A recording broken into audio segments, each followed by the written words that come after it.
ബഹുമാനപ്പെട്ട ചെറുശ്ശേരി ഉസ്താദ് എപ്പോഴും തന്റെ ഡ്രൈവറോട് പറയാറുണ്ടായിരുന്നുവത്രേ, മൻകാന ആഖിറു കലാമിഹി ഖൗലു ലാ ഇലാഹ ഇല്ലല്ലാഹ് ദഖലൽ ജന്ന.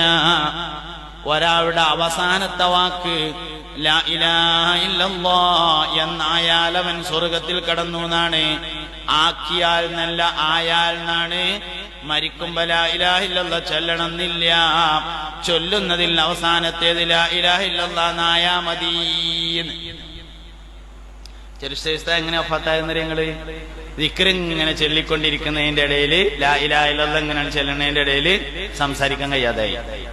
പിന്നെ ആശുപത്രിയിൽ കുറെ കടന്നു, സംസാരിച്ചിട്ടില്ല, അങ്ങനെ മരണപ്പെട്ടു. സമസ്തയുടെ മുൻഗാമികളുടെ വഫാത്ത് പഠിക്കേണ്ട ഒരു വിഷയമാണ്. എല്ലാവരതും ഹോസ്പിറ്റലിൽ കൊണ്ടുപോകുന്നതും ഹോസ്പിറ്റലിൽ വെച്ച് മരണപ്പെടുന്നതും. KT മാനു ഉസ്താദ് അള്ളാഹു അവരുടെ ദർജ ഉയർത്തി കൊടുക്കട്ടെ. എന്തേണ്ടായി? ജമിയത്തുൽ മുഅല്ലിമീന്റെ സമ്മേളനം കോഴിക്കോട് കടപ്പുറത്ത് നടക്കുമ്പോ പൊതുസമ്മേളനാണ്. ലക്ഷക്കണക്കിന് ആൾക്കാര് സ്റ്റേജുമൊക്കെ ഇങ്ങനെ കയറി വന്നിട്ട് സ്വാഗതം പറയാൻ പോവുകയാണ്. എല്ലാരും ഒന്ന് കണ്ട് അസ്സലാമു അലൈക്കും ദ്വാരക്കണട്ടോ എന്ന് പറഞ്ഞുകൊണ്ട് അവിടുന്ന് ഇങ്ങനെയാണ് പോയി ആംബുലൻസ് കയറി മരിച്ചു. കൈമേലിട്ടാണ് മരിച്ചു. എന്തേ? നല്ല കാര്യം ആസ്വദിച്ച് ചെയ്താൽ അത് ചെയ്തുകൊണ്ടിരിക്കാൻ മരിക്കാം. ആസ്വദിച്ച് സിനിമ കണ്ടാൽ സിനിമ കണ്ടുകൊണ്ടിരിക്കാൻ മരിക്കാം. ആസ്വദിച്ച് പീഡിയക്കൊലയും വർത്താനം പറഞ്ഞുകൊണ്ടിരുന്നാൽ വീടിന്റെ മുമ്പിൽ ഇങ്ങനെ ചായക്കടയിൽ ഇങ്ങനെ സംസാരിച്ചുകൊണ്ടിരിക്കാൻ മരിക്കാം. ജീവിതത്തിൽ എന്താണോ ആസ്വദിച്ച് ചെയ്യുന്നത് അത് മരിക്കുമ്പോ ചെയ്യും. ഇതൊരു വളരെ പ്രധാനപ്പെട്ട കാര്യമാണ്. ചീത്ത കാര്യം ചെയ്യണം എന്നല്ല ഞാൻ പറഞ്ഞത്, ചെയ്യുകയാണെങ്കിലും ആസ്വദിച്ച് ചെയ്യരുത്. നല്ല കാര്യങ്ങൾ വെള്ളിയാഴ്ച ഒരു ജുമക്ക് മാത്രമേ അള്ളാന്റെ പള്ളികൾക്ക് പോകണുള്ളൂങ്കിൽ അതൊന്ന് ആസ്വദിച്ച് പോയിക്കൂടെ? രാവിലെ ഒന്ന് നന്നായിട്ടൊന്ന് കുളിച്ച് ഒരു വെള്ളത്തുണി ഒരു വെള്ളക്കുപ്പായൊക്കെ എടുത്ത് ഒന്ന് അത്രക്കൊന്ന് പൂശി നഖമൊക്കെ ഒന്ന് വെട്ടി താടിമുടിയൊക്കെ ഒന്ന് നേരാക്കി ഒരു വെളുത്ത തൊപ്പിയൊക്കെ ഇട്ട് പള്ളിക്ക് പോയിരുന്ന് തട്ടിനോട് കയറിയിട്ട് സംസാരിക്കാതെ മൊബൈൽ നോക്കി കളിക്കാതെ ഒന്ന് ആസ്വദിച്ച്, ആകെ പള്ളിക്കല വെള്ളിയാഴ്ച മാത്രമേ പോണുള്ളെങ്കിലും അതൊന്ന് ആസ്വദിച്ച് ചെയ്തൂടെ? നമുക്ക് ജീവിതത്തിൽ ഏറ്റവും ആസ്വദിച്ച് ചെയ്യുന്ന കാര്യം അത് ചെയ്തിട്ടാ മരിക്കുക. സത്യമാണ് ഞാനീ പറഞ്ഞത്, വളരെ പ്രധാനപ്പെട്ട സത്യമാണ്. ബഹുമാനപ്പെട്ട സമസ്ത കേരള ജമിയത്തുൽ ഉലമയുടെ പൂർവകാല പ്രവർത്തകരുടെ ഒക്കെ മരണം പരിശോധിച്ചാൽ ഒരു മനുഷ്യൻ നല്ല ആളോ ചീത്തയാളോ എന്ന് തീരുമാനിക്കുന്നത് വഫാത്ത് എങ്ങനെയെന്ന് നോക്കിയിട്ടാണ്, മരണം എങ്ങനെ നോക്കിയിട്ടാണ്. ഒരാൾ മുത്തഖിയാണോ എന്ന് തീരുമാനിക്കുന്നത് വഫാത്ത് നോക്കിയിട്ടാണ്. ഒരാൾ മുഖ്ലിസ് ആണോ എന്ന് നോക്കുന്നത് വഫാത്ത് നോക്കിയിട്ടാണ്.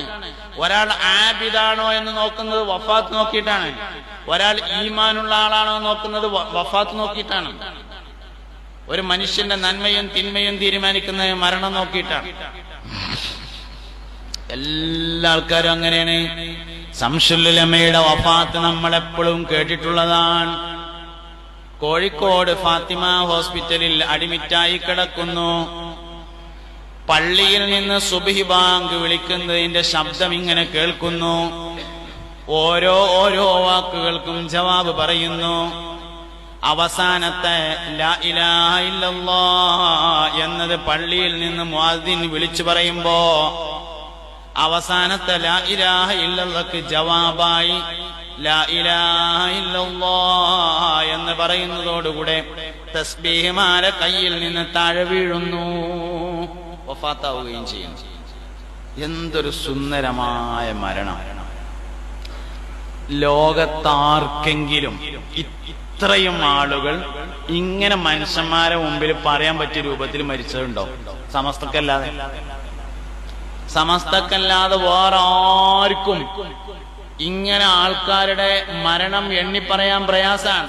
ബഹുമാനപ്പെട്ട സമസ്തയുടെ പ്രസിഡന്റ് ശൈഖുന കോയക്കുട്ടി ഉസ്താദ് അള്ളാഹു അവരുടെ ദർജ ഉയർത്തട്ടെ, ജീവിതകാലം മുഴുവനും ചാപ്പനങ്ങാടി വാപ്പോലൊരു ദിക്ർ ഹൽക്ക പ്രചരിപ്പിക്കാൻ വേണ്ടി നടന്നു. എല്ലാ സ്ഥലത്തും ചാപ്പനങ്ങാടി വാപ്പോലൊരു ദിക്ർ ഹൽക്ക സ്ഥാപിച്ചു. അതിന്റെ വാർഷികത്തിന് പോയി, ദ്വാരക്കാൻ പോയി, അങ്ങനെ നടന്നു. വഫാത്തിന്റെ സമയത്ത് മക്കളെയും പേരക്കുട്ടികളെയും വിളിച്ചു. ചാപ്പനങ്ങാടി വാപ്പോലൊരു ദിക്റാണ് നടത്തി. എല്ലാരും കൂടി ചെല്ലൂടിയായിരുന്നു. ഉസ്താദ് ഇങ്ങനെ കടന്നു, ബാക്കിയുള്ളവരിരുന്നു. എല്ലാരും ചൊല്ലി. ദിക്റാണ് കഴിഞ്ഞിട്ട് ദ്വാരക്കാൻ വേണ്ടി യാസീൻ ഇങ്ങനെ ഓതിക്കൊണ്ടിരിക്കുമ്പോ ഉറക്ക കലിമ ചൊല്ലി ഉസ്താദ് യാത്ര പിരിഞ്ഞു പോയി. തിരൂർക്കാട് മുഹമ്മദ് വലിയര്, ആലിക്കുട്ടി ഉസ്താദിന്റെ അനിയൻ. തിരൂർക്കാട് മുഹമ്മദ് വലിയര് ബിസിനസ്സുകാരനാണ്. മുഹമ്മദ് ഹാജി എന്നാണ് പറയാറുള്ളത്. ഫൈലിയാണ്, മൊലിയരാണ്. പക്ഷെ ആൾക്കാർ പറയാം മുഹമ്മദ് ഹാജി എന്നാണ്. ഞങ്ങളൊക്കെ ഭാഗത്ത് മുഹമ്മദ് ഹാജി എന്ന് അറിയപ്പെടുക. എന്താ, പള്ളിയിൽ ജോലി ചെയ്യണതിനേക്കാൾ കൂടുതൽ ബിസിനസ്സാണ്. കുന്നത്ത് എക്സ്പോർട്ടേഴ്സ് എന്ന് പറയുന്ന കമ്പനി ഉണ്ട് അദ്ദേഹത്തിന്. 100 ടെക്സ്റ്റൈൽസ് KS എന്ന് പറയുന്ന ടെക്സ്റ്റൈൽസിന്റെ ശൃംഖലയുണ്ട് അദ്ദേഹത്തിന്. വഫാത്താകുന്നതിന് മുമ്പ് പള്ളിക്കത്തെ മുക്രി ഉംറക്ക് പോയി. പള്ളിക്കത്തെ മുഅദ്ദിൻ, പള്ളിക്ക് ബാങ്ക് കൊടുക്കുന്ന ആള് ഉംറക്ക് പോയി. ഞാൻ ബാങ്ക് കൊടുത്തോളാന്ന് പറഞ്ഞു. അങ്ങനെ പള്ളിയിൽ മുഅദ്ദിന് ലീവ് എടുത്തിട്ട് പള്ളിയിൽ ബാങ്ക് കൊടുത്തോണ്ടിരിക്കുന്നു. ഏതായാലും പള്ളിയിൽ തന്നെ അല്ലേ കുറച്ചു ദിവസം, എന്നാ ഒരു ഹത്തും തീർക്കാന്ന് തീരുമാനിച്ചു. അതും ചെയ്തുകൊണ്ടിരിക്കുന്നു. അതിന്റെ ഇടയിലാണ് വഫാത്തായി പോയി. ബിസിനസ്സുകാരന് എന്തുകൊണ്ട് ഈ അവസരം ഉണ്ടായി? സമസ്തക്ക് ഖിദ്മത്തെടുത്തോണ്ട് വേറൊന്നും കൊണ്ടല്ല. ഇതൊരു ചില്ലറക്കാര്യല്ല. ബഹുമാനപ്പെട്ട തിരുക്കാട് മുഹമ്മദ് ഫൈലിയുടെ ജ്യേഷ്ഠനാണ് ഷെയ്ഖുൽ ജാമിയ ആലിക്കുട്ടി ഉസ്താദ്. അള്ളാഹു ദീർഘായുസ്സ് കൊടുക്കട്ടെ. 20ാമത്തെ വയസ്സ് മുതൽ ജന്മനാട്ടിൽ ഖാദിയാണ് ആലിക്കുട്ടി ഉസ്താദ്. ഞാൻ ഈ പ്രസംഗിക്കുന്ന സമയത്തും തിരൂർക്കാട് എന്ന ജന്മനാട്ടിൽ ആലിക്കുട്ടി ഉസ്താദാണ് ഖാദി. ഞാൻ ഈ പ്രസംഗിക്കണ ഈ സമയം ഇപ്പോഴും തിരൂർക്കാട് എന്ന ജന്മനാട്ടിൽ ഒരു മനുഷ്യന് അഡ്രസ് ഉണ്ടാകുക എന്ന് പറഞ്ഞാൽ അതിലേറെ വലിയ യോഗ്യത എന്താ വേണ്ടേ? ജനിച്ച നാട്ടിൽ അദ്ദേഹത്തിന്റെ പിതാവ് അതേ പള്ളിയിലെ മുഅദ്ദിനായിരുന്നു. തന്റെ വാപ്പ ഏത് പള്ളിയിലെ മുഅദ്ദിനാണോ അതേ പള്ളിയിൽ ജന്മനാട്ടിൽ 20ാമത്തെ വയസ്സ് മുതൽ ഖാദിയാണ്. സമസ്തയുടെ ജനറൽ സെക്രട്ടറി ഷെയ്ഖുൽ ജാമിയ ആലിക്കുട്ടി ഉസ്താദ്. ഇതൊരു ചില്ലറ കാര്യമൊന്നല്ല, ഇതൊരു ഭയങ്കര സംഭവമാണ്. അതുകൊണ്ട് കേരളക്കാരുടെ ദീനിന്റെയും അഹ്ലുസുന്നത്തി വൽ ജമാഅത്തിന്റെയും കേരളക്കാരുടെയും കേരളത്തോട് ചേർന്ന് നിൽക്കുന്ന കുറെ ആളുകളുണ്ട്. ലക്ഷദ്വീപ്, കർണാടക, തമിഴ്നാട്, UAE-യിലുണ്ട്, സൗദിയിലുണ്ട്, കുവൈത്തിലുണ്ട്. ആ സംസ്കാരത്തോട് ചേർന്ന് നിൽക്കുന്ന കുറെ ആളുകളുണ്ട്. അവരുടെയും ഒക്കെ വളരെ പ്രധാനപ്പെട്ട ചില കാര്യങ്ങൾ നമ്മൾ മനസ്സിലാക്കണം. സമസ്ത കേരള ജംഇയ്യത്തുൽ ഉലമ അതിന് ഖിദ്മത്തെടുക്കാൻ കഴിയാന്ന് പറഞ്ഞാല് ഈ ലോകത്ത് വലിയൊരു നിഅമത്താണത്. ഔലിയാക്കൾക്ക് ഖിദ്മത്തെടുക്കലാണ്. വരക്കൽ മുല്ലക്കോയ തങ്ങള് എന്ന് പറഞ്ഞത് ബഹുമാനപ്പെട്ട അല്ലാഹുവിന്റെ വലിയ ഔലിയാക്കളിൽ പ്രധാനിയാണ്. ഞാൻ രാവിലെ പ്രസംഗിക്കാൻ വേണ്ടി പോയ അവിടുന്ന് വാഴക്കാട് കണ്ണിയത്തുസ്താദിന്റെ മക്ബറയുള്ള വാഴക്കാട് പള്ളിയിലെ മുദരിസിനെ കണ്ടു. അവിടെ പ്രസംഗിക്കാൻ വന്നതാണ്. വലിയുദ്ദീൻ ഫൈസി എന്നാണ് അദ്ദേഹത്തിന്റെ പേര്. ദീർഘായുസ്സ് കൊടുക്കട്ടെ. അപ്പൊ അദ്ദേഹത്തോട് ഞാൻ ചോദിച്ചു, കണ്ണിയത്തുസ്താദിന്റെ മക്ബറ എന്തേ പള്ളി കോമ്പൗണ്ടിന്റെ പുറത്തായത് എന്ന് ചോദിച്ചു. പള്ളിന്റെ സ്ഥലം കഴിഞ്ഞിട്ട് അതിന്റെ അപ്പുറത്താണ് കണ്ണിയത്തുസ്താദിന്റെ മക്ബറ. അപ്പൊ ഞാൻ ചോദിച്ചു മൂപ്പരോട്. അതിൽ മൂപ്പര് പറഞ്ഞു, കണ്ണിയത്തുസ്താദിന്റെ മക്ബറ മാത്രല്ല അവിടെ ഉള്ളത്, കണ്ണിയത്തുസ്താദിന്റെ ഗുരുനാഥന്റെ മക്ബറ അവിടെയാണ്. മഖ്ദൂം അഞ്ചാമൻ എന്ന പേരായ മഖ്ദൂമുമാരിൽ അഞ്ചാമൻ ഒരുപാട് കിതാബുകൾ എഴുതിയിട്ടുള്ള ഒരാള് മഹാനവറുകളുടെ ഖബറും പള്ളിന്റെ പുറത്ത് കണ്ണിയത്തുസ്താദിന്റെ ഖബറിന്റെ അടുത്താണ്.